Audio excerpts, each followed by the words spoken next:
Listen, right now, as you're reading this, there's a silent killer eating away at your future.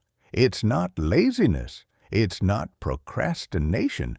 It's something far more dangerous because it feels productive. It looks like you're making progress. But you're not.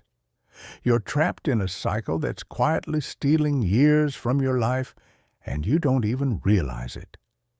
Here's the uncomfortable truth.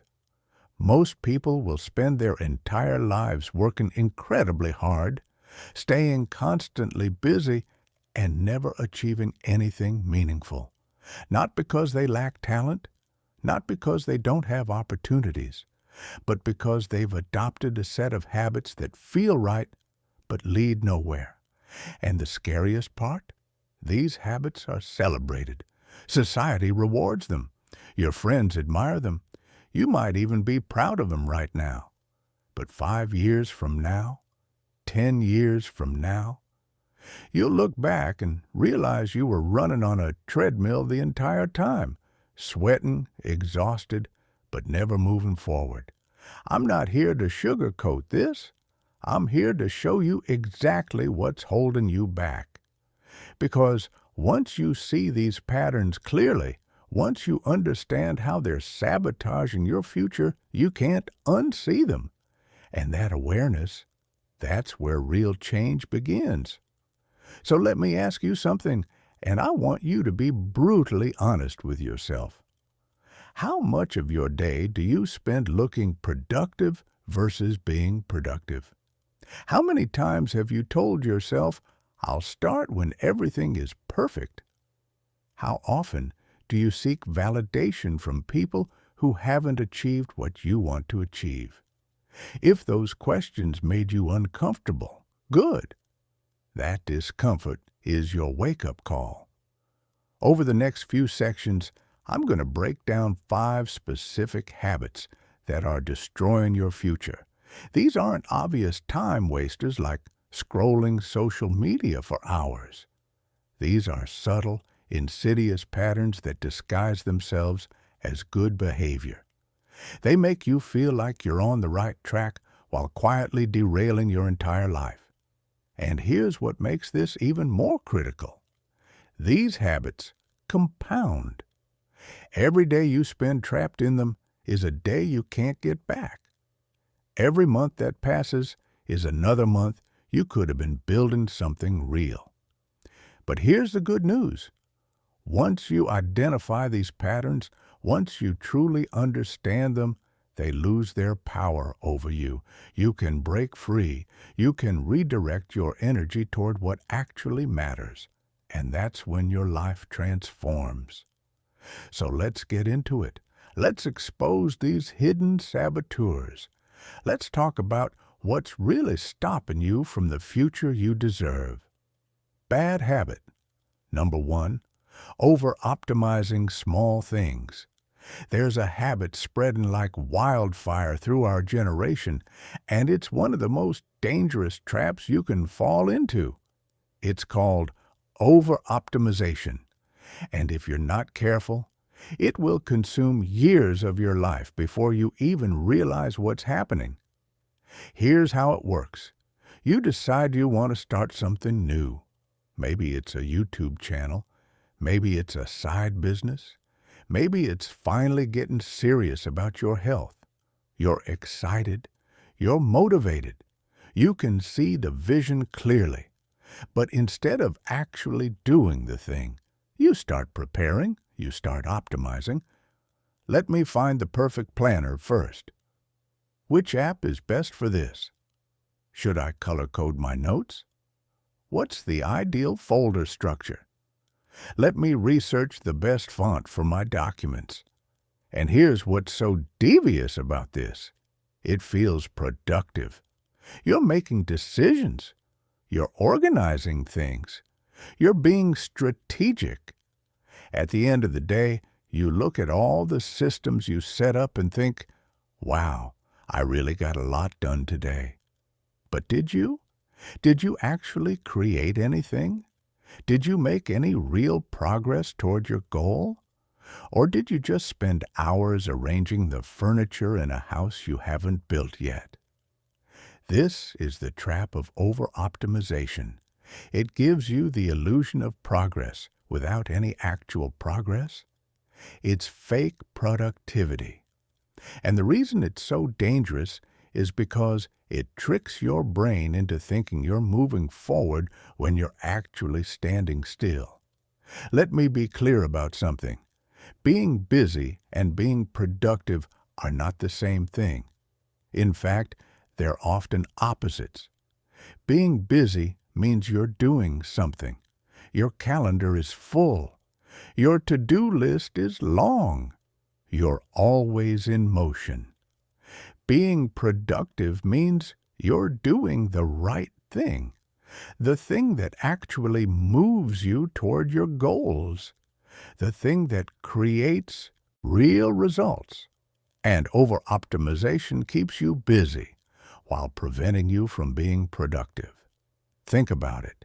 If you spend 3 hours researching the perfect note-taking system, what have you actually accomplished? You haven't learned anything new.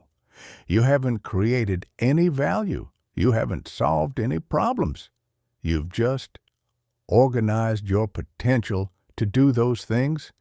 It's like spending all your time polishing a sword you never use, or building the perfect gym routine but never actually working out, or crafting the ideal business plan but never launching the business. And here's the psychological trick that keeps you trapped. Small tasks give you instant gratification. When you organize your files, you get a little dopamine hit. When you set up a new productivity app, you feel accomplished. When you color code your calendar, you feel organized and in control. Your brain rewards you for these activities, so naturally, you keep doing them. You keep finding more things to optimize, more systems to perfect, more setups to improve. But here's what your brain doesn't reward you for in the short term: deep work, creation, risk-taking, the uncomfortable stuff that actually leads to growth. Writing that first draft feels messy and imperfect, so you avoid it. Recording that first video feels awkward and scary, so you delay it. Launching that product before it's ready feels risky, so you keep tweaking. Instead, you retreat into optimization. You tell yourself you're being smart, strategic, prepared. But really, you're avoiding the hard part. You're avoiding the work that matters. I've seen this destroy so many talented people. Writers who spend years perfecting their writing environment but never finish a book. Entrepreneurs who obsess over their business cards and website design but never make a sale. Fitness enthusiasts who research every supplement and workout program but never consistently go to the gym. They're all stuck in the same trap. They've confused preparation with progress. Now, let me ask you something. If you're completely honest with yourself, how much of your time goes into low-leverage activities? How many hours do you spend organizing, planning, and setting things up versus actually executing? Think about your last week.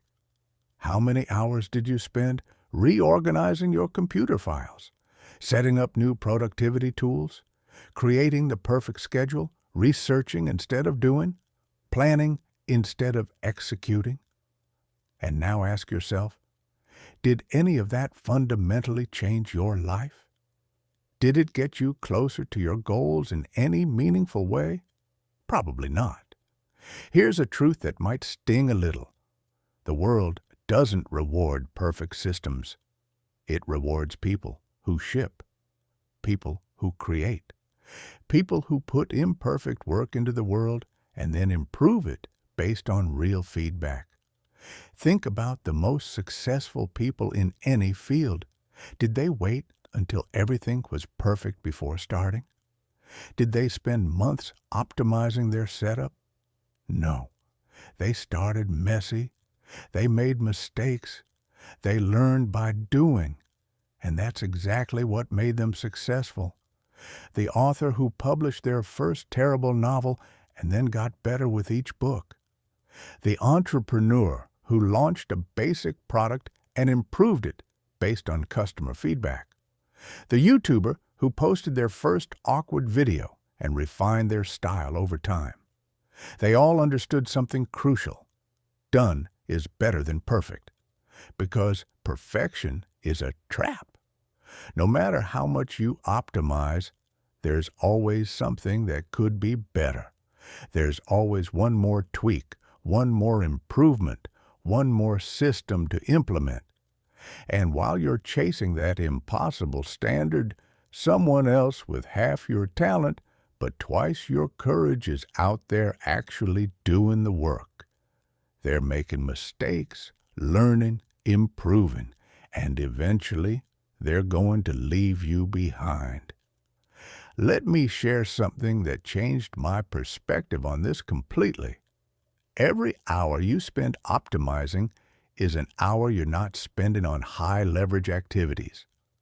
High-leverage activities are the ones that actually move the needle, the ones that compound over time, the ones that create real value, things like creating content that reaches people, learning skills that increase your value, building relationships with the right people, solving real problems for real customers, taking calculated risks that could pay off. These activities are uncomfortable. They're uncertain. They carry the risk of failure. And that's exactly why your brain tries to avoid them by keeping you busy with optimization. It's a defense mechanism. Your mind is protecting you from potential embarrassment, rejection, and failure by keeping you trapped in preparation mode. But here's what you need to understand. That comfort zone is killing your future. Because growth doesn't happen in the planning phase. It happens in the execution phase. In the messy, imperfect, sometimes embarrassing process of actually doing the thing. So, how do you break this cycle? First, you need to adopt an action-first mindset. This means you prioritize doing over preparing. You create first, then optimize later. You launch before you're ready, then improve based on real-world feedback. Here's a practical framework. Give yourself a time limit for planning and setup. Maybe it's 30 minutes. Maybe it's an hour.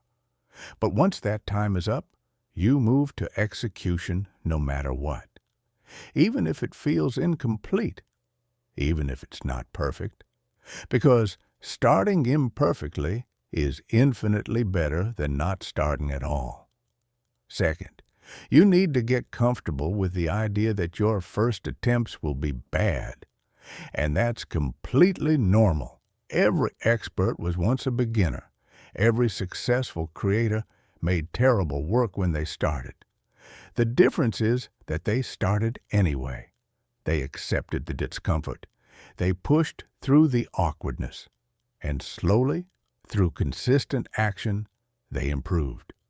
Third, you need to distinguish between high-value and low-value optimization. Some optimization actually matters. Setting up a basic workflow? Sure. Learning the fundamentals of your craft? Absolutely. But spending 3 hours choosing between two similar productivity apps? That's low value. Endlessly tweaking your website colors when you have zero traffic? That's low value. Organizing your notes for the 10th time? That's low value. Ask yourself, will this optimization significantly impact my results? If the answer is no, move on. Get back to the work that matters. Here's a simple rule that will save you hundreds of hours. Good enough is good enough. Not every email needs perfect formatting. Not every note needs to be beautifully designed. Not every plan needs to be flawless. Some things just need to be done. And finally, You need to shift your focus from process perfection to outcome achievement.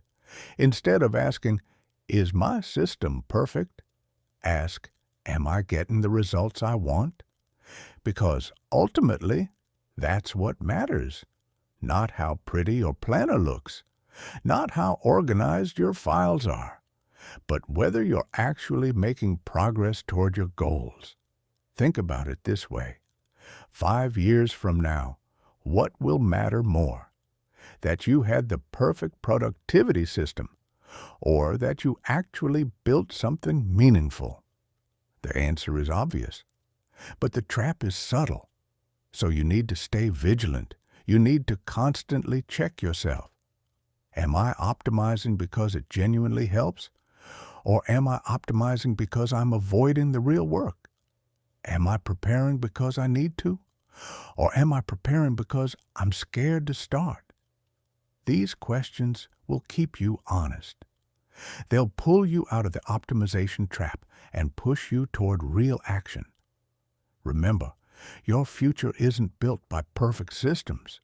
It's built by imperfect action, by showing up consistently, by doing the hard work even when it's uncomfortable, by creating even when you don't feel ready. So the next time you catch yourself spending hours on trivial optimization, stop, take a breath, and ask yourself, what's the one thing I could do right now that would actually move me forward? Then do that thing. Not perfectly, not elegantly, just do it. Because done beats perfect. Every single time. And the sooner you internalize that truth, the sooner you'll start building the future you actually want instead of just preparing to build it someday. Bad habit number 2, seeking permission from people who never built what you want. Let's talk about something that's probably cost you more opportunities than you realize. Something that's keeping you stuck while others with less talent are moving forward. It's this: asking for advice from the wrong people. Now, I know what you're thinking. Of course I should get advice. I should consult with others. I should make informed decisions. And you're right. Seeking guidance isn't the problem. The problem is who you're seeking it from. Because here's what most people do. They have a dream, an idea, a vision for something different. Maybe it's starting a business. Maybe it's pursuing a creative career. Maybe it's making a major life change. And they're excited. They can see it clearly. They feel that pull toward something bigger. But instead of taking action, they do something that seems responsible and mature. They ask for permission. Not explicitly, but that's essentially what they're doing. They're seeking validation from people around them. And here's where it all falls apart. They ask their 9-to-5 colleagues about starting a business. They ask their risk-averse parents about taking a bold career move. They ask their friend who's never created anything about their creative project. What do you think those people are going to say? That sounds risky. Maybe you should stick with what's stable. Are you sure that's practical? What if it doesn't work out? And suddenly, your dream feels smaller. Your excitement dims. Your courage wavers. But here's what you need to understand. Those people aren't giving you advice. They're projecting their own fears, limitations, and beliefs onto you. The risk-averse friend will always recommend the safe option. The person who never left their comfort zone will never encourage you to leave yours. The person who chose security over passion will always rationalize why you should do the same, not because they want to hurt you. Usually, they think they're helping. They genuinely believe they're protecting you from disappointment. But what they're actually doing is keeping you trapped in their reality, their limited reality. think about it logically for a second. If someone has never built a successful business, how can they accurately advise you on building one? If someone has never pursued a creative career, how can they tell you whether it's viable? If someone has never taken a major risk that paid off, how can they guide you through that decision? They can't. Their advice is based on speculation, fear, and conventional wisdom, not actual experience, not real results. And this is where it gets psychologically interesting. When you constantly seek external validation, something subtle but devastating happens to your identity. You start losing trust in yourself. At first, you're just asking for opinions on one or two decisions, but gradually, you need validation for everything. You can't make a move without checking with someone else first. Is this the right choice? What do people think? Is this practical? Will others approve? Your inner voice gets quieter. Your self-trust diminishes. And eventually, you can't hear your own instincts anymore because you've trained yourself to prioritize everyone else's opinions over your own judgment. And this is one of the most dangerous patterns you can develop, because your life isn't a democracy. It's not a committee project where everyone gets a vote. It's your journey, your story, your responsibility. But when you keep handing that responsibility to others, when you keep asking, should I do this?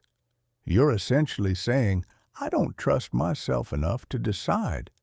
And every time you do that, you weaken your decision-making muscle. You become more dependent on external approval, more fearful of making the wrong choice, more paralyzed by the opinions of people who aren't living the life you want to live. Here's a truth that might be hard to hear. Every person gives advice based on their own life experience and belief system. That's all they have to draw from. If someone spent their entire career in corporate jobs, they'll view entrepreneurship as risky. If someone never built an audience online, they'll tell you there's no future in content creation. If someone chose stability over adventure, they'll rationalize why stability is always the smarter choice. But that doesn't make them right. It just makes them consistent with their own choices. And here's the really challenging part. Sometimes the people closest to you are the ones who will try hardest to keep you small, not out of malice, but out of their own discomfort. Because if you succeed at something bold, it challenges their excuses. If you build the life they were too scared to pursue, it reflects back on them. And that's uncomfortable, so subconsciously, they might discourage you. They might point out all the risks. They might remind you of all the reasons it won't work. And they'll frame it as concern, as care, as protecting you. But really, it's protecting their own worldview, their own comfort zone, their own justifications for why they didn't take those risks. Now, let me be very clear about something. I'm not saying you should ignore everyone and become arrogant. I'm not saying advice is worthless. I'm saying you need to be extremely selective about whose advice you take. If you want to build a business, talk to people who've built successful businesses. If you want to create content, learn from people who've built audiences. If you want to make a career change, seek guidance from people who successfully made similar transitions. Get advice from people who have the results you want, not from people who are spectators in that game. Because there's a massive difference between someone who's done it and someone who has opinions about it. One gives you insights based on real experience. The other gives you theories based on assumptions.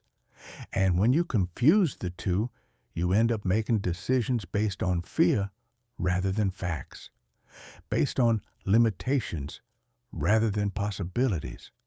Let me give you a framework for filtering advice. When someone gives you guidance, ask yourself these questions.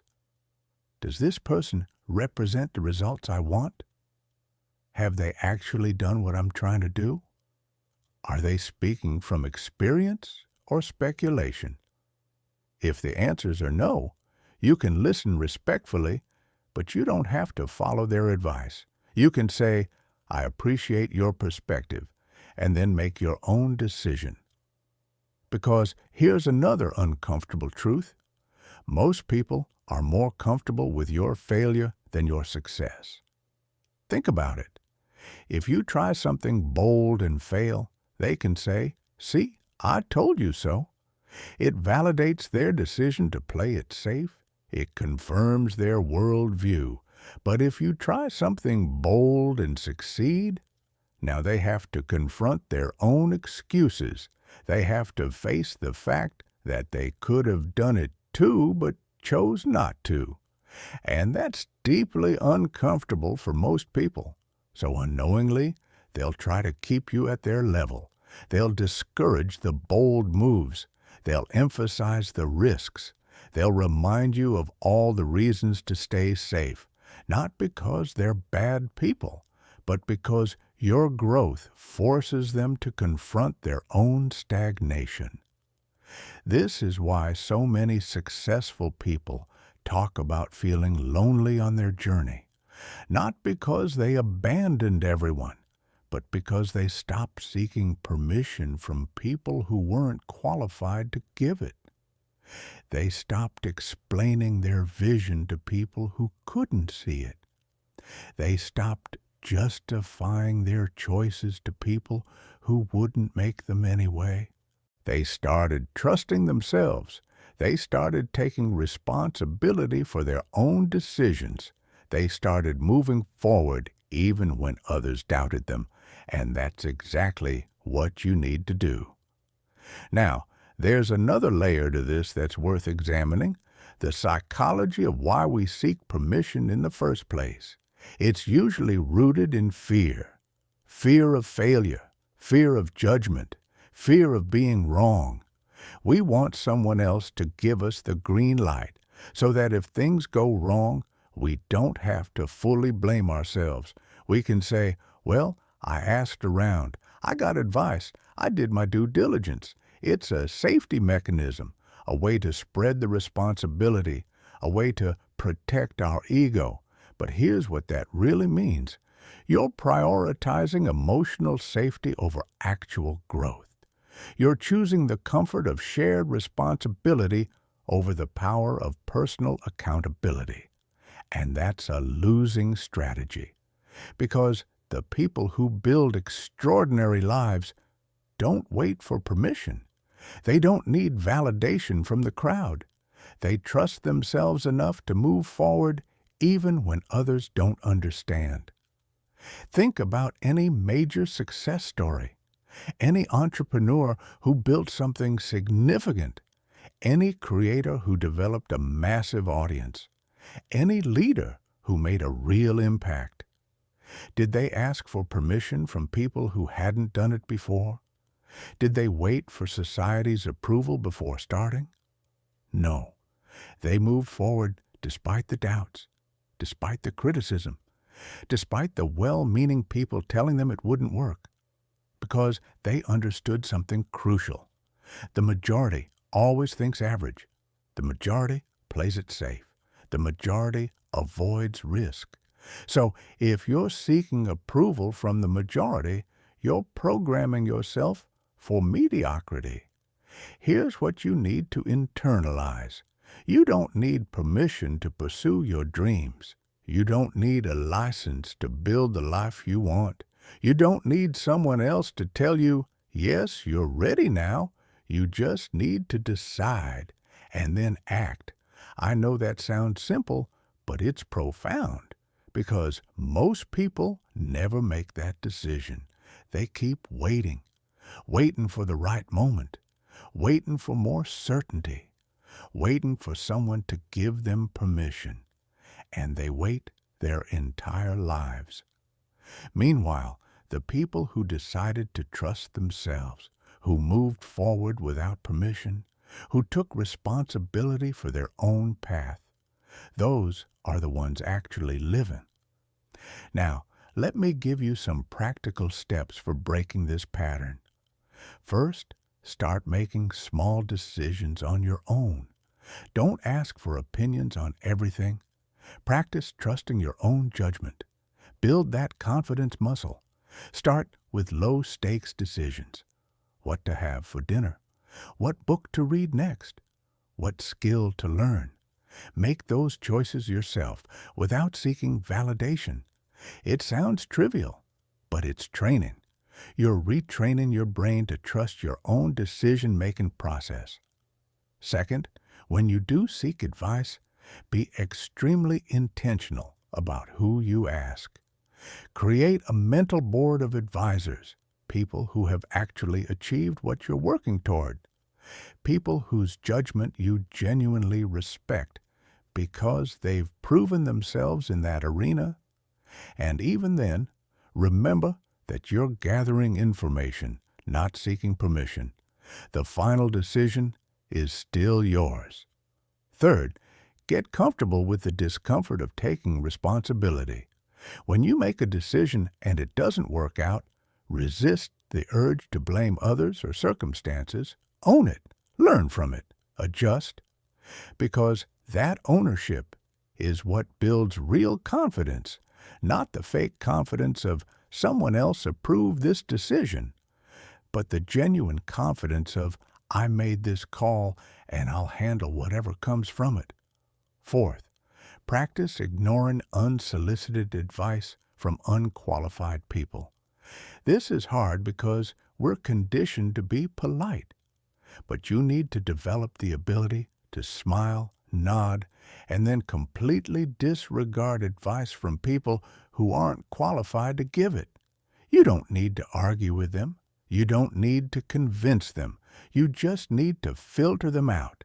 And finally, remind yourself regularly. Clarity comes from action, not discussion. You can talk about your goals endlessly. You can gather opinions from dozens of people. But you'll never get clarity that way. You'll just get more confused. Clarity comes when you actually do the thing. When you take action and get real feedback from the world, that's when you truly learn what works and what doesn't. Everything else is just speculation. So here's my challenge to you. Identify one decision you've been delaying because you're waiting for someone else's approval or validation. Maybe it's starting that project. Maybe it's making that career change. Maybe it's pursuing that creative passion. Ask yourself, am I seeking advice from someone who has the results I want? If the answer is no, then you already know what to do. Stop seeking permission. Trust yourself. Take action. Because your life isn't going to be built by committee. It's going to be built by you. One decision at a time, one action at a time, one courageous step at a time. And the people who try to hold you back, they'll either eventually support you when they see your success, or they'll fade into the background of your life. Either way, you'll be moving forward. But that only happens when you stop giving them veto power over your dreams. Remember, advice is cheap. Experience is expensive. Everyone will give you advice, but the results of your life come from your actions alone. So the next time you catch yourself about to ask someone, "Should I do this?" pause for a moment and ask yourself instead, is this person living the life I want to live? If the answer is no, then you probably already know what you need to do. You don't need permission. You just need courage. And that courage It comes from trusting yourself, from taking responsibility, from moving forward even when others doubt you. Because ultimately, the people who create the lives they truly want are the ones who stopped seeking permission and started taking action. Be one of those people. Bad habit number 3, romanticizing your own busyness. There's a status symbol in modern culture that's quietly destroying millions of lives. And the twisted part? We wear it like a badge of honor. It's busyness. I'm so busy. I don't have time. I'm constantly working. My schedule is completely packed. We say these things with a strange kind of pride, like being overwhelmed is proof that we're important, like having no free time means we're successful, like being exhausted is evidence that we're working hard. But let me tell you something that might shatter that illusion. Being busy doesn't mean you're building anything. In fact, it often means the exact opposite. Think about it. When was the last time someone told you, "I have plenty of free time," and you took them seriously? Probably never, right? We've been conditioned to believe that if you're not stressed, if you're not overwhelmed, if you're not constantly running from one thing to the next, then you must not be doing anything important. And that's the trap. That's the lie that's keeping you stuck. Because somewhere along the way, we confused activity with achievement, motion with progress, being busy with being productive. And those are completely different things. Let me break this down for you. Being busy means your calendar is full. Your to-do list is endless. You're always doing something. You're in constant motion. Being productive means you're creating meaningful results. You're moving toward your goals. You're building something that matters. And here's the uncomfortable truth. You can be incredibly busy while accomplishing absolutely nothing of significance. I see this everywhere. People who work 12-hour days but can't point to a single meaningful outcome. People who are constantly in meetings but never actually creating anything. People who have no time for themselves but also aren't making any real progress toward their dreams. They're trapped on a treadmill, running hard, sweating, exhausted, but going nowhere. And the worst part? They're proud of it. Look how hard I'm working. See how much I have on my plate. Notice how busy I am. As if the busyness itself is the achievement. But it's not. It's just noise. It's just distraction dressed up as dedication. Let me tell you why this habit is so dangerous. It's because busyness gives you permission to avoid the real work, the deep work, the work that actually matters. Deep work is uncomfortable. It requires focus. It demands that you sit with complexity, that you wrestle with difficult problems, that you create something from nothing. Writing that book is deep work. Building that business is deep work. Learning that valuable skill is deep work. Creating that content is deep work. But deep work is hard. It's mentally exhausting. There's no immediate reward. You can't check it off your list and feel that quick hit of accomplishment. So what does your brain do? It gravitates toward shallow work. Easy tasks that feel productive but don't actually move the needle. Responding to non-urgent emails, attending unnecessary meetings, reorganizing your desk for the 3rd time this week, scrolling through industry news without applying anything, tweaking things that are already good enough. These activities keep you busy. They fill your time. They give you the illusion of productivity. But 5 years from now, will any of that matter? Will those meetings have changed your life? Will those reorganized files have built your future? Of course not. Yet we keep doing them. We keep filling our days with low-value activities, and we call it being productive. Here's what's really happening psychologically. When we're busy, we feel important. We feel needed. We feel like we matter. When someone asks, "How are you?" and we respond crazy busy, there's a weird validation in that. Like we're proving our worth through our packed schedule. But that validation is hollow. It's temporary because at the end of the day, at the end of your life, nobody's going to care how busy you were. They're going to ask, what did you create? What impact did you have? What did you build? And I was really, really busy isn't going to be a satisfying answer.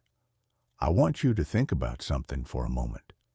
Think about the most successful people in any field, the ones who've actually built something significant. Are they constantly busy with random tasks? Are they overwhelmed by 1,000 little things? No. They're incredibly protective of their time. They're selective about what they say yes to. They know exactly what deserves their attention and what doesn't. They understand that time is their most valuable asset. So they guard it ruthlessly. But average people, they say yes to everything.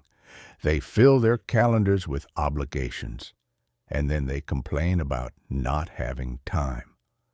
I wish I could work on my business, but I'm too busy. I'd love to learn that skill, but I don't have time. I want to create something, but my schedule is packed. But here's the question you need to ask yourself. Busy with what? Because I guarantee that if you actually tracked your time for a week, you'd be shocked at how much of it goes to low-value activities. Things that don't matter, things that don't move you forward, things you could eliminate or delegate or say no to. The problem isn't that you don't have time. The problem is that you've filled your time with things that don't deserve it, and you've romanticized that busyness as if it's something to be proud of. Let me give you a different perspective, one that might make you uncomfortable, but is absolutely true. Busyness is often a form of escape. Think about it. When you're constantly busy, when you're always rushing from one thing to the next, when do you have time to think about the big questions? Am I on the right path? Am I building the life I actually want? Am I avoiding something important? Do I need to make a change? You don't. You're too busy, too overwhelmed, too caught up in the day-to-day chaos. And sometimes that's exactly the point. We keep ourselves busy so we don't have to confront those difficult questions, so we don't have to make uncomfortable decisions, so we don't have to face the gap between where we are and where we want to be. It's easier to stay busy, to stay distracted, to stay in motion, because motion feels like progress, even when it's not. I've seen this destroy so many people, talented, capable people who spent years being incredibly busy, but never built anything meaningful, never took the risks that mattered, never focused on what could actually transform their lives. And the tragic part? They didn't even realize it was happening. They thought they were being productive. They thought they were working hard. They thought their busyness was evidence of their commitment. But all it was evidence of was poor prioritization, lack of focus, fear of the real work disguised as dedication. Here's another layer to this. Chronic busyness drains your energy, your creativity, your capacity for strategic thinking. When you're constantly in reactive mode, constantly putting out fires, constantly bouncing from task to task, you never have space for deep thought, for reflection, for innovation. You become a hamster on a wheel, always running, never getting anywhere. And over time, this leads to burnout. Not the productive kind of exhaustion that comes from pouring yourself into something meaningful, but the hollow kind that comes from feeling perpetually busy without ever feeling accomplished. You're tired, but you haven't built anything. You're stressed, but you don't have results to show for it. You're overwhelmed, but you're not any closer to your goals. That's the price of romanticizing busyness. Now, let's talk about how to break this cycle. Because I know some of you are reading this and thinking, but I really am busy. I have responsibilities. I can't just stop doing everything. And you're right. You do have responsibilities. But I'd bet that if you're honest with yourself, a significant portion of your busyness is self-inflicted. It's the result of poor boundaries, of saying yes when you should say no, of prioritizing urgent over important. So here's what needs to change. First, you need to shift your identity. Stop wearing busyness as a badge of honor. Stop competing with others over who's more overwhelmed. Stop using "I'm busy" as your default response to "How are you?" Because every time you do that, you're reinforcing the pattern. You're telling yourself and others that busyness is your identity. And what you identify with, you become more of. Second, you need to distinguish between high leverage and low leverage activities. High leverage activities are the ones that create disproportionate results. They're the 20% of your efforts that generate 80% of your outcomes. Things like creating content that reaches thousands of people, building systems that work for you repeatedly, developing skills that multiply your earning potential, cultivating relationships with people who elevate you, working on projects that compound over time. These activities might not feel immediately productive. They might not give you that quick dopamine hit of checking something off your list, but they're what actually build your future. Low-leverage activities are everything else. The busy work, the stuff that fills time but doesn't create lasting value. And most people spend 80% of their time on low-leverage activities while wondering why they're not getting ahead. Third, you need to embrace the concept of strategic rest. This isn't laziness. This isn't wasting time. Strategic rest is when you intentionally create space for thinking, for creativity, for recovery. Because here's something most people don't understand. Your best ideas don't come when you're grinding.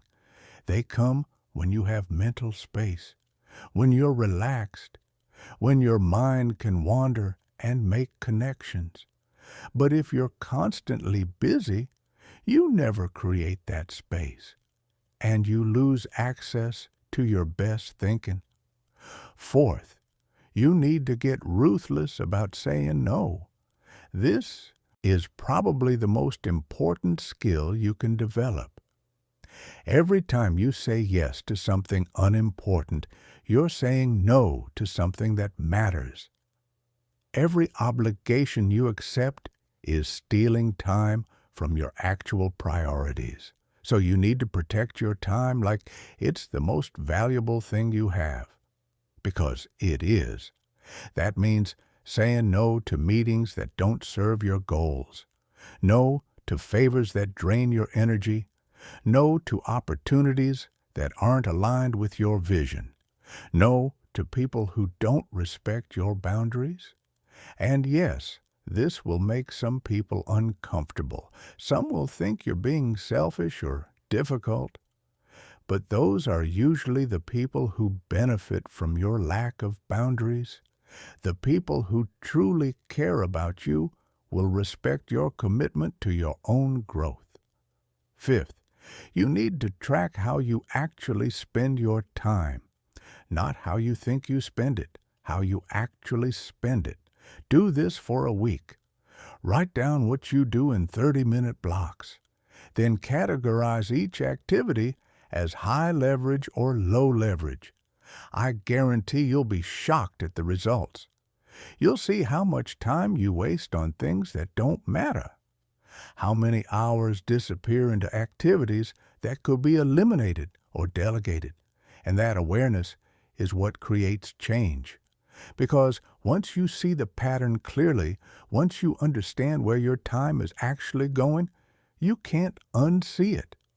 Finally, you need to redefine success, not as how busy you are, not as how packed your calendar is, not as how stressed you feel, but as the results you create, the progress you make, the meaningful work you produce.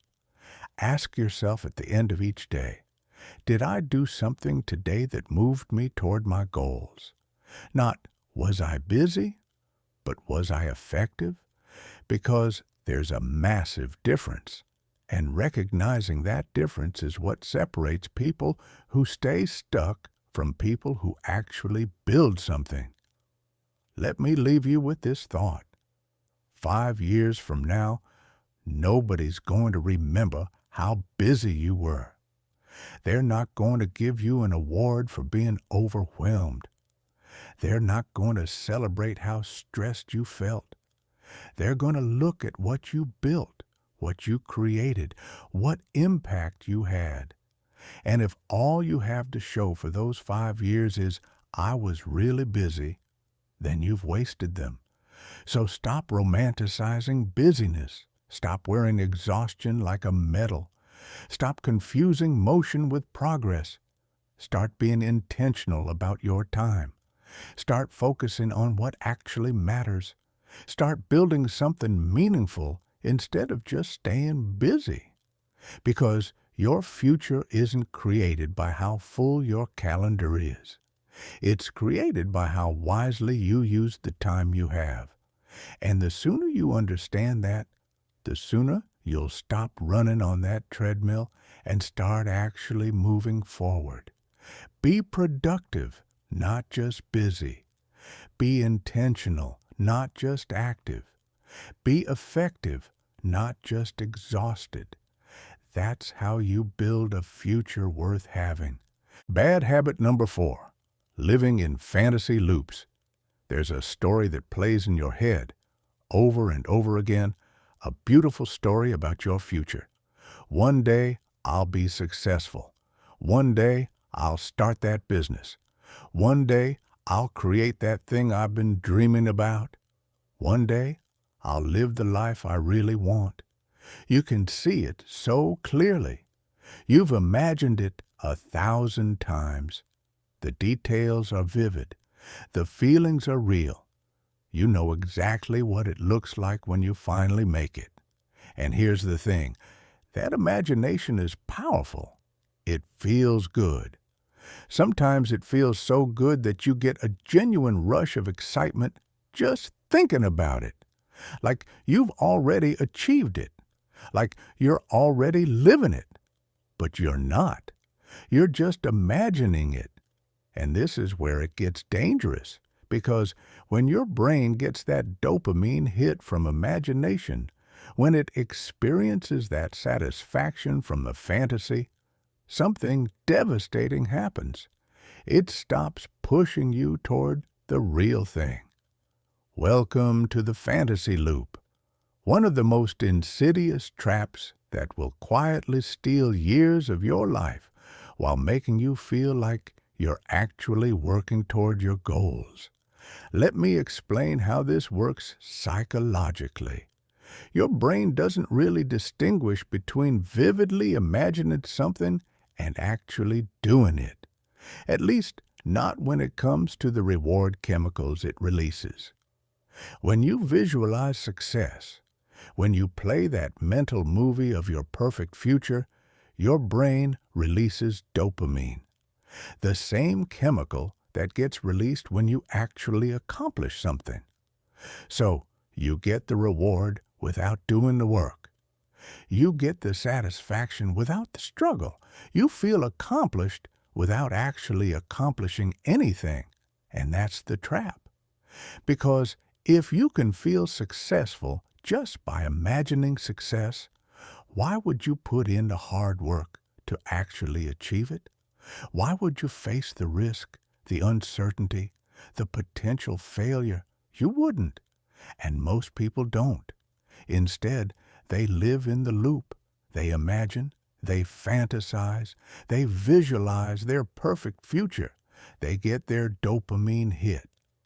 And then they go back to their regular life feeling like they've done something productive when they've actually done nothing. Think about how many times you've done this, how many dreams you've replayed in your mind, how many futures you've constructed in vivid detail, the book you're going to write, the business you're going to build, the body you're going to transform, the life you're going to create. You've seen it all so clearly. You've felt it so deeply. You've imagined it so many times that it almost feels real. But it's not real. It's a fantasy. And the more time you spend in that fantasy, the less likely you are to actually turn it into reality. Because here's what happens. The fantasy is always perfect. In your imagination, there are no obstacles, no setbacks, no failures, no awkward first attempts, no messy middle, no uncomfortable learning curve. In your fantasy, you just succeed effortlessly, beautifully, perfectly. But real life isn't like that. Real life is messy. It's uncomfortable. It's full of mistakes and failures and moments where you feel like you have no idea what you're doing. And when you've spent months or years living in the perfect fantasy, the imperfect reality feels disappointing. It feels harder than it should be. It doesn't match the mental movie you've been playing. So what do? You retreat back into the fantasy, back into the comfortable imagination where everything works out perfectly, where you don't have to face the difficulty of actual execution. And the loop continues. Imagine, get excited, feel satisfied, avoid action, imagine again.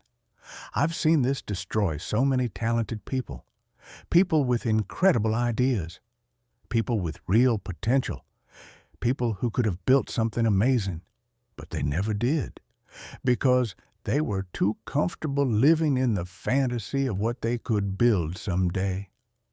Let me give you a specific example. Think about someone who wants to start a YouTube channel. In their mind, they've already built the whole thing. They can see their studio, their lighting setup, their editing style. They've imagined their viral videos, their growing subscriber count, the comments from grateful viewers, the opportunities that come from having an audience. They've played this scenario so many times that it feels inevitable, like it's already happened, like they're just waiting for time to catch up to their vision. But are they filming videos? Are they editing content? Are they posting consistently? No. They're still imagining, still planning, still waiting for the perfect moment to start. Because the fantasy is easier. The fantasy doesn't require facing the camera when you feel awkward, doesn't require putting imperfect content into the world, doesn't require dealing with criticism or indifference. The fantasy lets you skip all of that and go straight to the success. Except you don't actually get the success. You just get the feeling of success, which is enough to satisfy your brain, but not enough to change your life. And this pattern applies to everything. Every dream you have, every goal you set, every vision you create. If you spend more time imagining it than executing it, you're trapped in the fantasy loop. Now, I want to be clear about something. Visualization isn't inherently bad. Imagining your goals can be motivating. Having a clear vision of where you want to go is important. The problem isn't the visualization itself. The problem is when visualization replaces action, when imagination becomes a substitute for execution, when the fantasy becomes more comfortable than the reality. That's when it becomes destructive. Here's another layer to this that makes it even more dangerous. The fantasy loop gives you the illusion of progress. You're thinking about your goals, right? You're planning. You're visualizing. You're mentally preparing. That feels like you're doing something, like you're moving forward, but you're not. You're just circling, running the same mental loops over and over without actually taking a step forward. And the cruel irony is that this can go on for years, literally years. You can spend a decade fantasizing about the same dream without ever taking meaningful action toward it. I know people who've been going to start a business for 5 years, people who've been planning to write a book for 10 years, people who've been getting ready to make a change for their entire adult lives, and they genuinely believe they're working toward it because they think about it all the time. They've refined the vision. They've considered all the possibilities. But thinking isn't doing. Planning isn't building. Imagining isn't creating. And until you understand that distinction, you'll stay trapped. Let me tell you what breaks this pattern. It's not more planning. It's not more visualization. It's not waiting until you feel completely ready. It's messy, imperfect action. It's starting before you're ready. It's creating something that's not good enough yet. It's putting work into the world that doesn't match your perfect mental image. Because here's the truth that the fantasy loop shields you from. Clarity comes from action, not imagination. You can imagine your business for years and still have no idea how to actually run it. But start a business, even a small one, and you'll learn more in 3 months than you did in 3 years of fantasizing.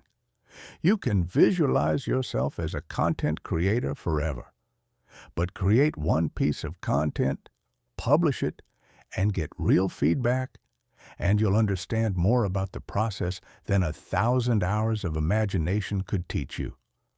Action gives you information, real data, actual feedback, genuine learning. Fantasy gives you nothing but temporary satisfaction, and the longer you stay in the fantasy, the harder it becomes to take action, because you've built up this perfect vision in your mind. You've set impossible standards. You've created an idealized version of what it should look like. And when reality doesn't match that, when your first attempts are awkward and imperfect and nowhere near your mental image, you feel discouraged. You feel like you're failing. But you're not failing. You're just experiencing the normal, messy, necessary process of getting from beginner to competent to excellent. Every expert was once terrible. Every successful person started with embarrassing first attempts. Every masterpiece began as a rough draft. But the people who stayed trapped in fantasy loops never experienced that progression. They never got past the imagining stage. They never gave themselves permission to be bad at something so they could eventually become good at it. And that's the real tragedy. Not that they failed, but that they never even tried. They lived their entire lives in the safety of imagination, never risking the vulnerability of execution. So how do you break this pattern? First, you need to recognize when you're in the loop. When you catch yourself fantasizing about the same dream for the 100th time, stop and ask yourself, am I imagining this because it motivates me to act? Or am I imagining this instead of acting? Be brutally honest, because the fantasy loop is subtle. It disguises itself as preparation, as motivation, as strategic thinking. But if you're spending more time imagining than doing, you're in the loop. Second, you need to replace one day with today. Every time you catch yourself thinking, one day I'll, immediately ask, what can I do about this today? Not tomorrow, not next week, not when conditions are perfect, today. Because one day is a fantasy. Today is reality. And your future is built in the actions you take today, not the dreams you have about someday. Third, you need to embrace imperfect action. This is crucial. You're not going to start perfectly. Your first attempts will be rough. They might even be bad. And that's okay. That's normal. That's how everyone starts. The fantasy loop wants you to wait until you can do it perfectly. But perfection is a mirage. It doesn't exist. And waiting for it means you never start. So give yourself permission to be bad at first, to create something that doesn't match your vision, to take messy, imperfect steps toward your goal. Because those imperfect steps are infinitely more valuable than perfect fantasies. Fourth, schedule it. Don't just think about it. Put it in your calendar. Commit specific time to actually working on your goal. If you want to write, schedule writing time. If you want to build a business, schedule time to work on it. If you want to create content, schedule creation time. Make it as non-negotiable as any other important appointment in your life. Because if it's not on your calendar, it's just a fantasy. Fifth, you need to start measuring action, not imagination. Stop giving yourself credit for thinking about your goals. Stop feeling accomplished because you visualize success. Start measuring actual output, actual progress, actual steps taken. Did you write today? Did you create today? Did you build today? Did you ship today? Those are the only metrics that matter. Everything else is just mental masturbation. And finally, you need to accept that reality will never match the fantasy. At least not at first. Your first book won't be a bestseller. Your first business won't be a unicorn. Your first video won't go viral. But that's not the point. The point is that you're building momentum. You're learning. You're improving. You're turning fantasy into reality, even if that reality is messier than you imagined. And over time, with consistent action, with real feedback, with genuine learning, you'll get better, you'll refine, you'll improve, and eventually you'll build something real, something that actually exists in the world, not just in your imagination. That's infinitely more valuable than a perfect fantasy. Let me tell you something that might be hard to hear. Every moment you spend in the fantasy loop is a moment you could be spending on real progress. Every hour you waste imagining is an hour you could invest in building. And those hours add up. Days become weeks. Weeks become months. Months become years. And before you know it, you've spent a decade fantasizing about a life you never built. Don't let that be your story. Your dreams don't need more thinking. They don't need more visualization. They don't need more planning. They need execution. They need messy, imperfect, uncomfortable action. So the next time you catch yourself in that familiar fantasy, the one where you've already succeeded, where everything's perfect, where you've finally made it, ask yourself this: am I willing to do the unglamorous work required to actually get there? Because the fantasy is easy. The reality is hard. But only reality builds your future. Stop living in one day. Start living in day one. Because the only difference between a dream and a goal is action. And the only difference between a goal and reality is consistent action over time. So stop imagining. Start doing. Your future self will thank you for it. Bad habit number 5. Digital hoarding. Let me ask you something. How many browser tabs do you have open right now? How many bookmarks have you saved for later? How many articles are sitting in your read later list? How many YouTube videos have you added to your watch later playlist? Be honest. When was the last time you actually went back to any of them? If you're like most people, you've accumulated hundreds, maybe thousands of digital items that you're never going to use. Articles you'll never read, videos you'll never watch, courses you'll never complete, screenshots you'll never reference.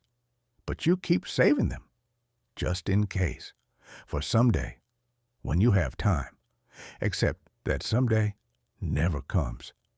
And those items just sit there, cluttering your digital space, creating a massive library of good intentions that never turn into action.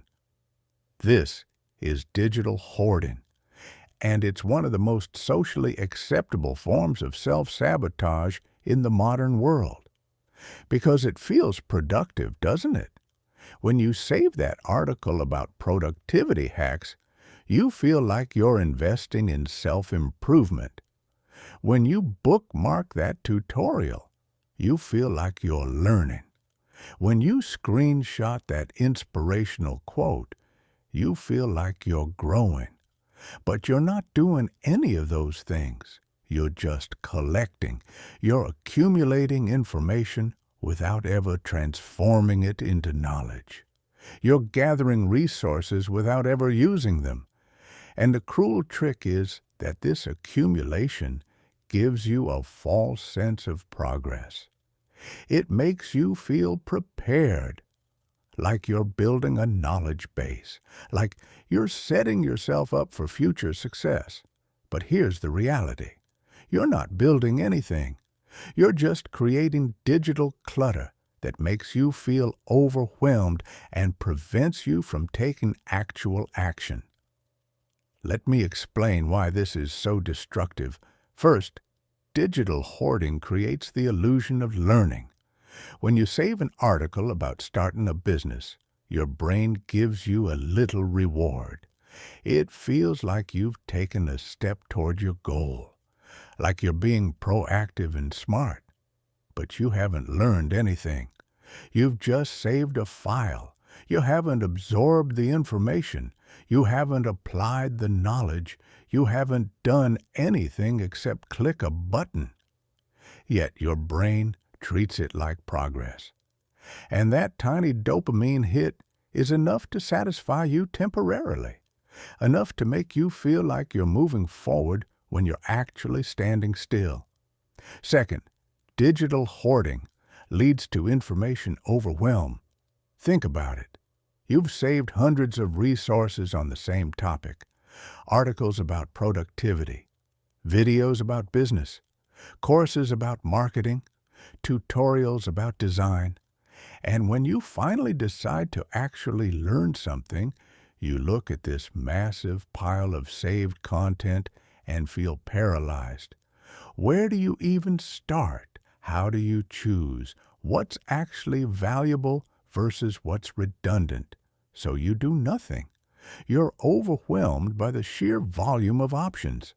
And paradoxically, having too many resources makes you less likely to use any of them. It's like having a closet so full of clothes that you can't find anything to wear. The abundance becomes the obstacle. Third, and this is crucial, digital hoarding keeps you in consumption mode instead of creation mode. Every minute you spend saving articles is a minute you're not spending creating something yourself. Every hour you spend organizing your saved resources is an hour you're not spending building something real. You become a perpetual student, never a practitioner, a collector of knowledge, never a creator of value. And the problem is that creation is what actually changes your life. Not consumption, not collection, creation. Reading about writing doesn't make you a writer. Writing makes you a writer. Saving business articles doesn't make you an entrepreneur. Building a business makes you an entrepreneur. Bookmarking fitness videos doesn't make you healthy. Working out makes you healthy. But digital hoarding tricks you into thinking that consuming and collecting is enough. That gathering information is the same as taking action. It's not. And the longer you stay in collection mode, the further you get from actually building anything. Let me give you a specific example. You want to learn content creation.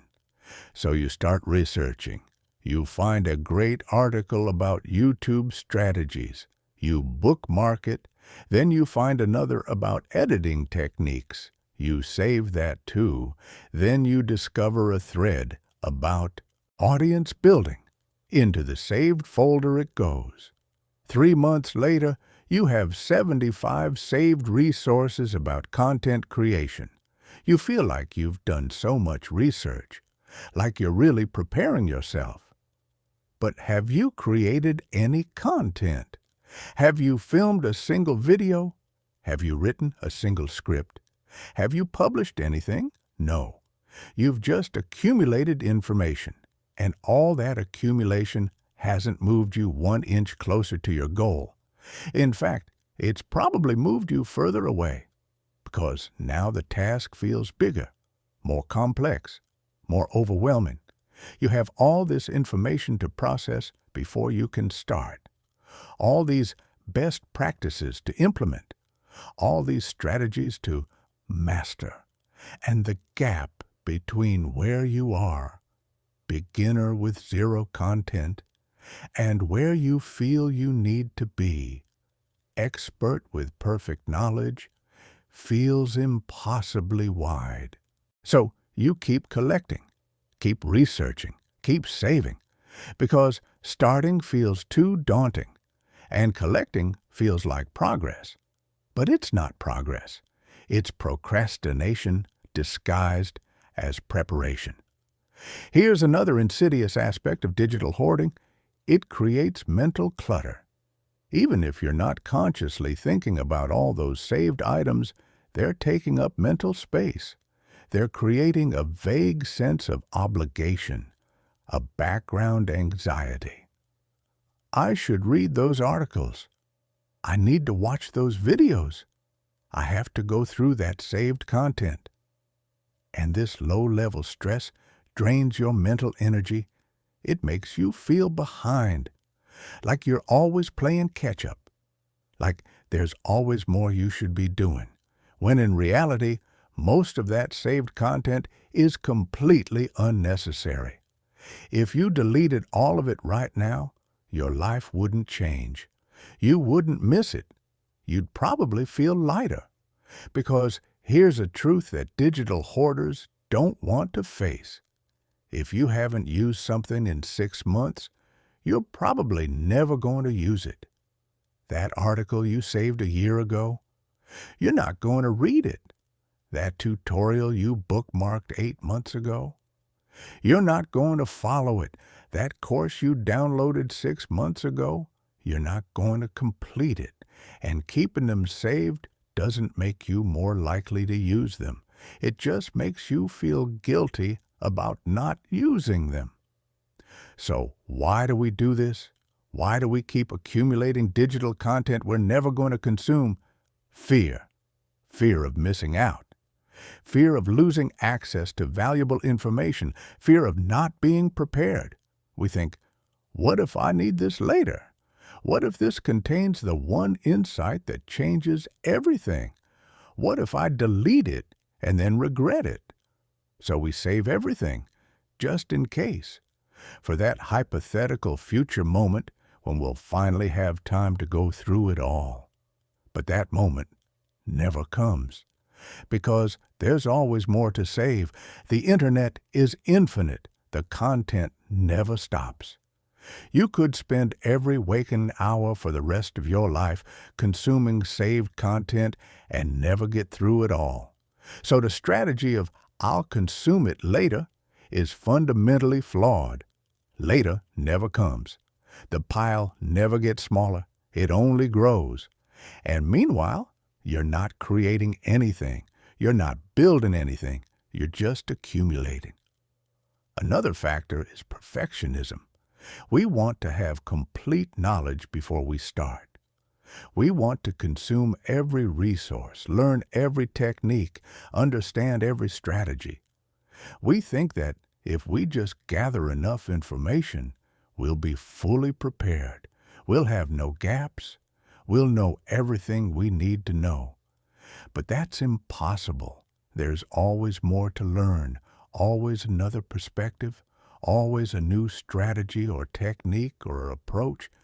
And waiting until you've consumed it all means you never start. The truth is, you don't need more information. You need more action. You need to take what you already know and apply it. Test it. Learn from real experience, not saved articles. Because applied knowledge, even incomplete knowledge, is infinitely more valuable than perfect knowledge that sits unused in your digital library. So, how do you break this habit? First, you need to do a digital detox. I mean a real one. Not organizing your saved content, not categorizing it better, actually deleting it. Go through your bookmarks, your saved articles, your watch later playlists, your screenshot folders, and ask yourself honestly, am I actually going to use this in the next month? Not someday, not eventually, in the next month. If the answer is no, delete it. Let it go. Trust that if you really need that information later, you can find it again. The internet isn't going anywhere. And here's what you'll discover. Deleting all that saved content feels incredibly freeing. That mental clutter disappears. That vague guilt evaporates. You feel lighter, more focused, more clear about what actually matters.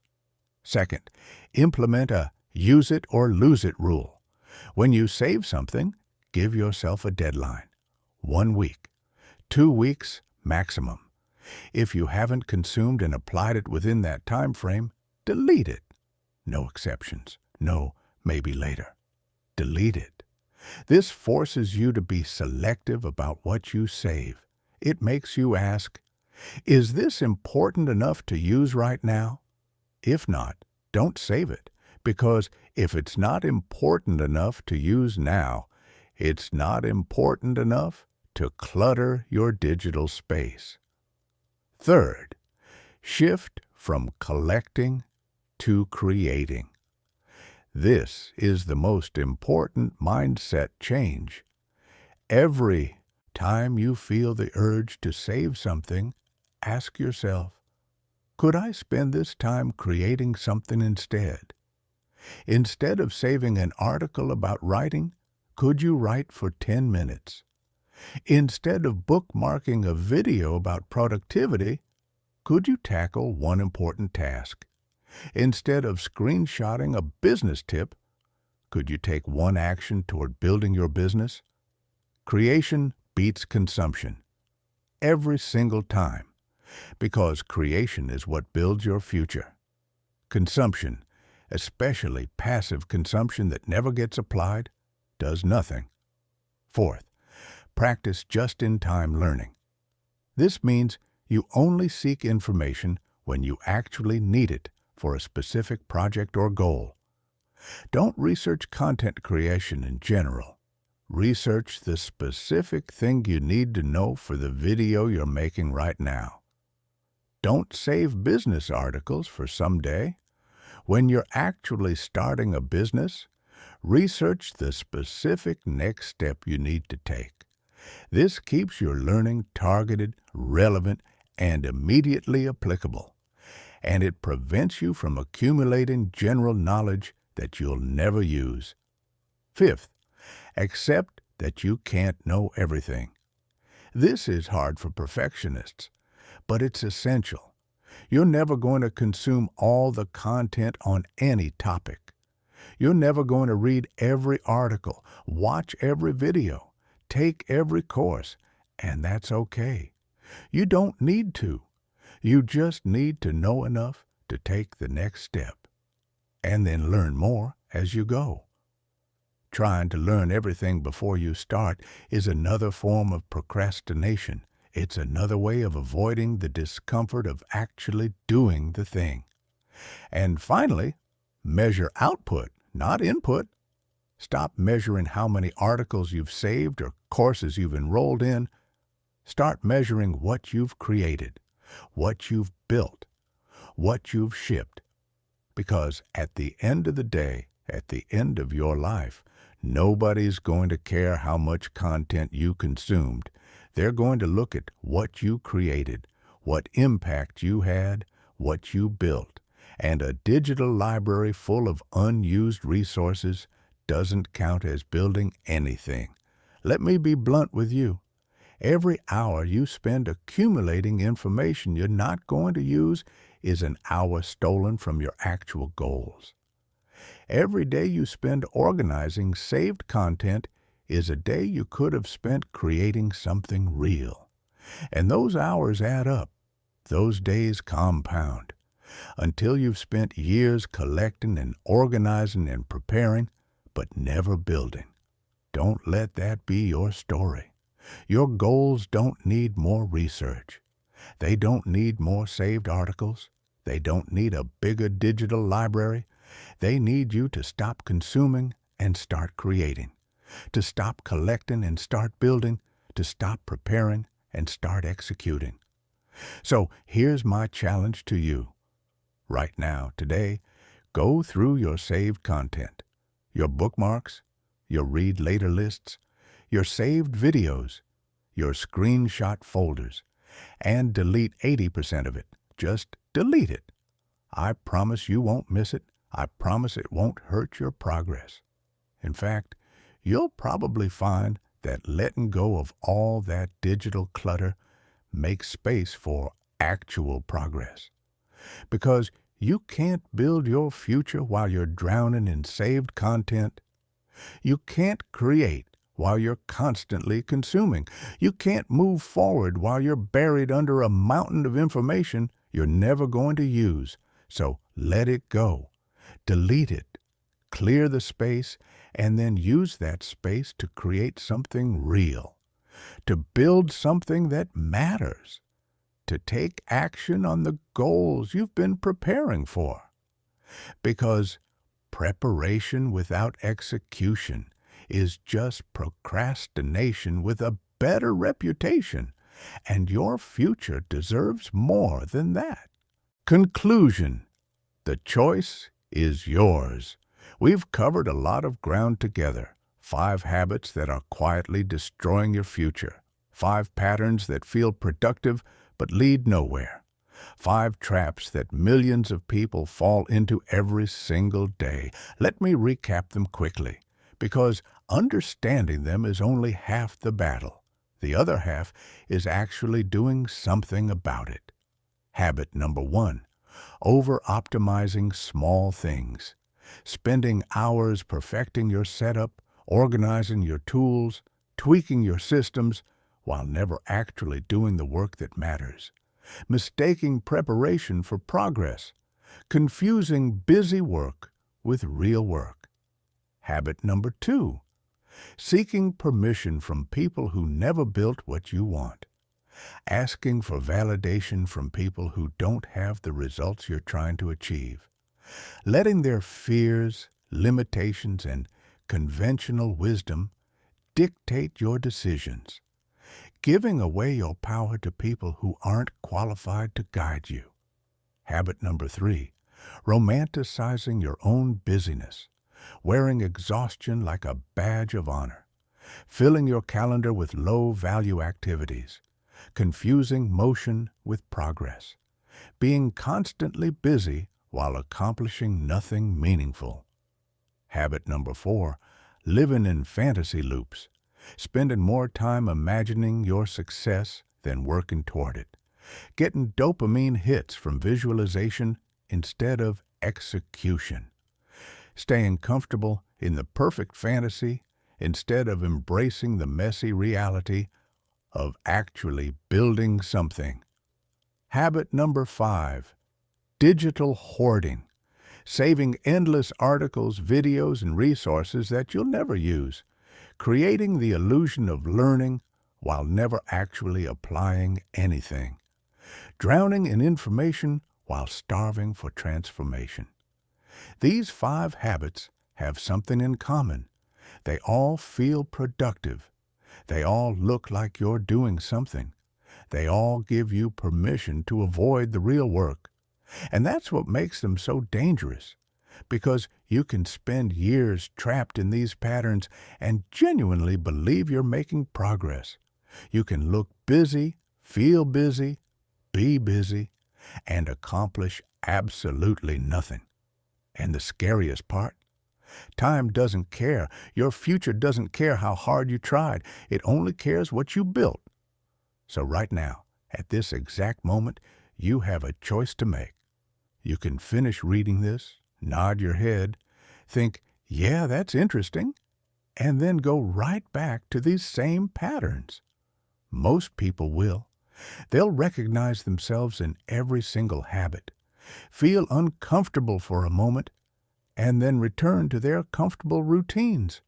Or you can decide that enough is enough, that you're done wasting time on fake productivity, that you're ready to actually build something real. The choice is yours, but I want to be very clear about what that choice actually means. If you choose to continue these habits, here's what your future looks like. 5 years from now, you'll still be organizing your perfect system, still seeking validation from people who aren't where you want to be, still telling everyone how busy you are, still imagining the life you're going to build one day, still saving articles you'll never read, and you look back and realize that nothing fundamentally changed. You stayed in motion without making any real progress. You stayed busy without building anything meaningful. But if you choose differently, if you decide right now that you're going to break these patterns, then 5 years from now looks completely different. You'll have created things, built things, shipped things. You'll have made mistakes and learned from them. You'll have taken risks and grown from them. You'll have something to show for your time beyond a perfect filing system and a calendar full of meaningless, busy work. You'll actually be living the life you used to fantasize about. So, which future do you want? Because I'm going to be honest with you. Breaking these habits isn't easy. These patterns are deeply ingrained. They're reinforced by society. They're comfortable. They're safe. Actually doing the work, the real, meaningful, uncomfortable work, is hard. It's risky. It's vulnerable. You might fail. You might look stupid. You might create something imperfect. But that's where growth lives. That's where real progress happens. That's where your future gets built, not in the safe, comfortable zone of preparation and planning and perfectionism, but in the messy, uncertain, sometimes embarrassing process of actually doing the thing.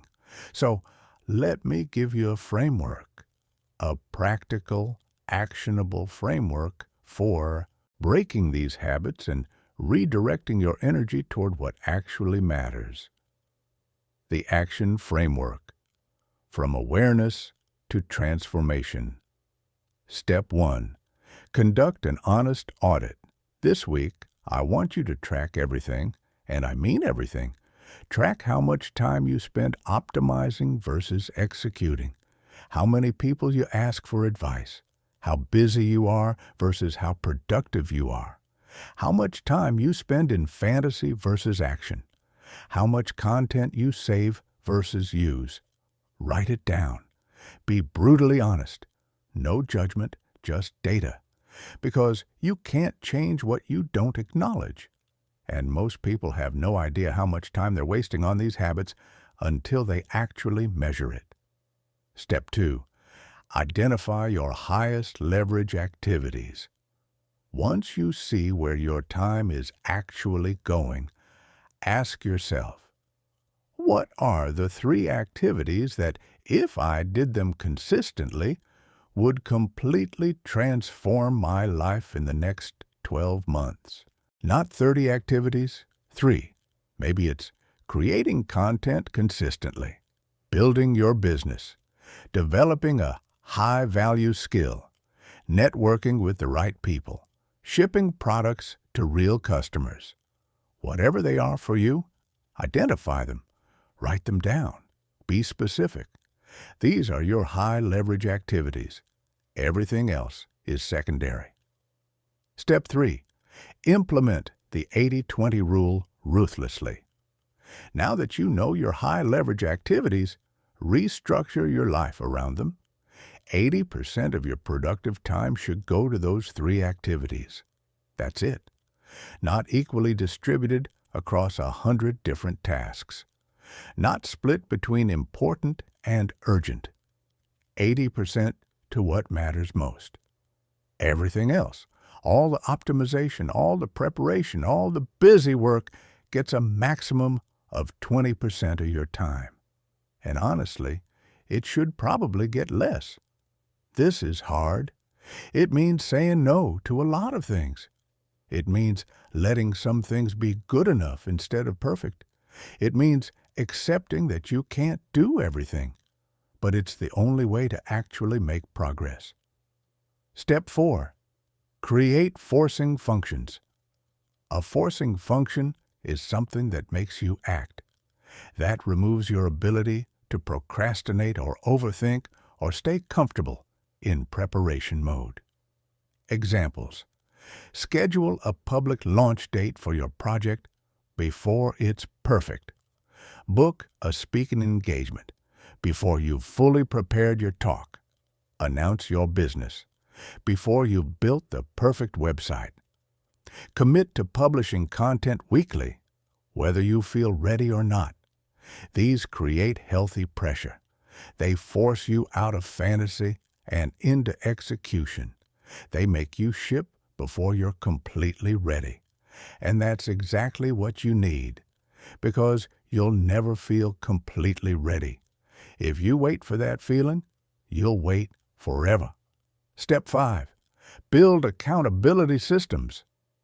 You're more likely to follow through when someone's watching. It's just human nature. So create accountability. Find a partner who's also working toward big goals. Join a community of builders and creators. Hire a coach. Make public commitments. Do whatever it takes to create external pressure that keeps you honest.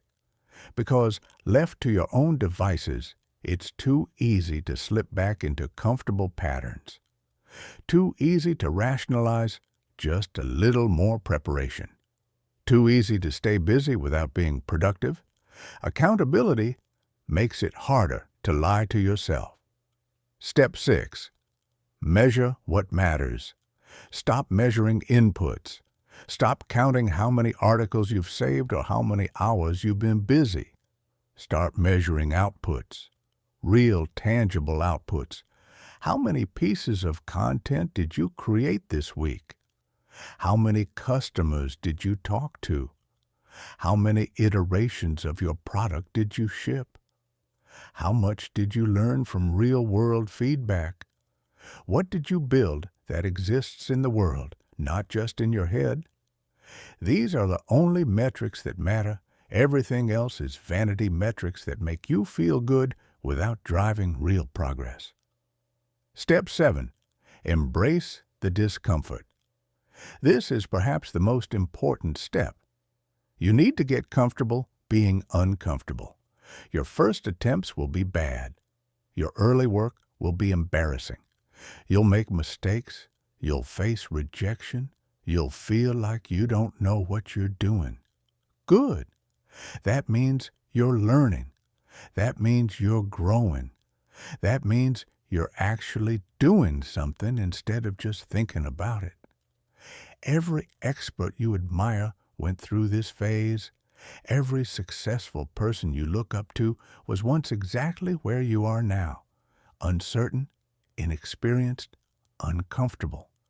The difference is they pushed through anyway. They accepted the discomfort as part of the process. They chose growth over comfort. And that's what you need to do. The hard truth about change. Let me be real with you about something. Reading this isn't enough. Understanding these concepts isn't enough. Even agreeing with everything I've said isn't enough. Because knowing what to do and actually doing it are completely different things. Most people who read this will do nothing. They'll recognize themselves in these patterns.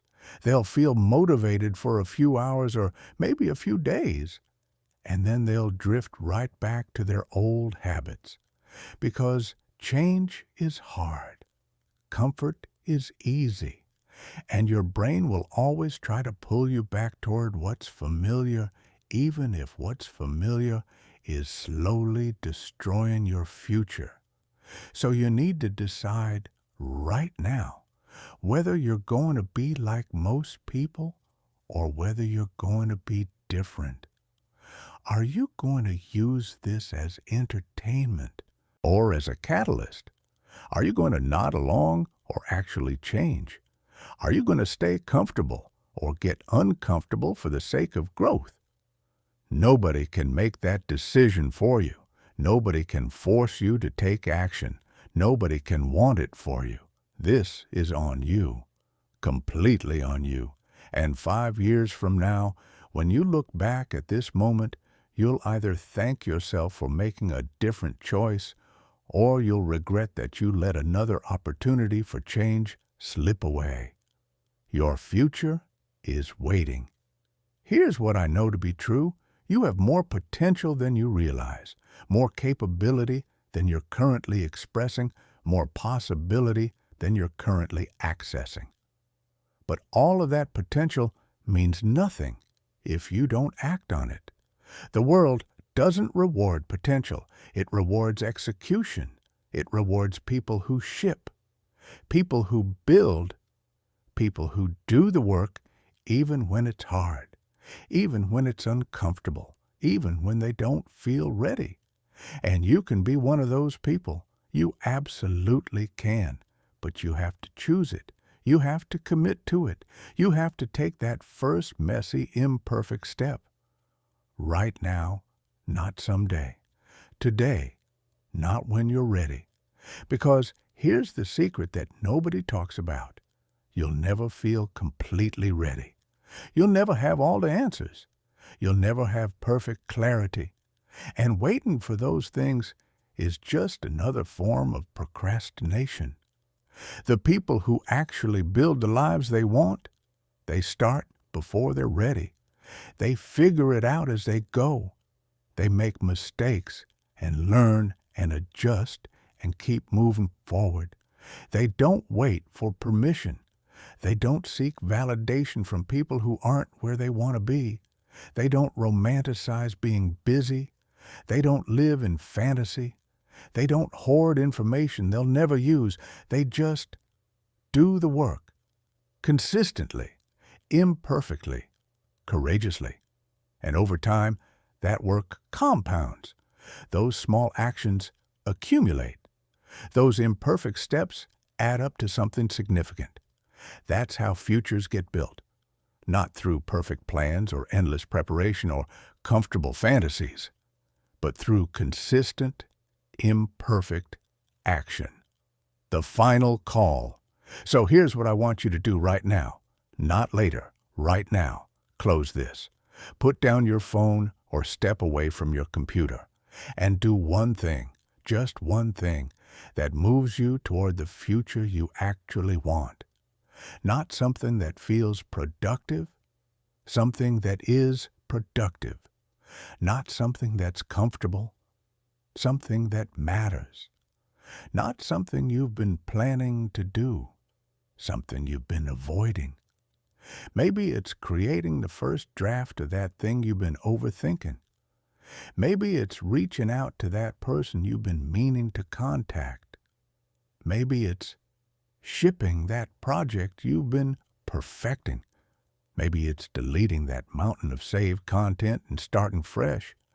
Maybe it's making a decision you've been avoiding. Whatever it is, do it right now. Even if it's imperfect, even if it's uncomfortable, even if you don't feel ready, because that one action will break the pattern. It will prove to yourself that you can do more than just think and plan and prepare. It will create momentum, and momentum is everything. Once you start moving, it gets easier to keep moving. Once you take that first uncomfortable step, the next one isn't quite as hard. Once you ship something imperfect, you realize the world doesn't end, but you have to start.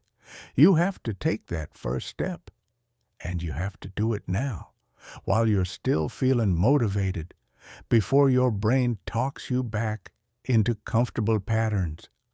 This is your moment.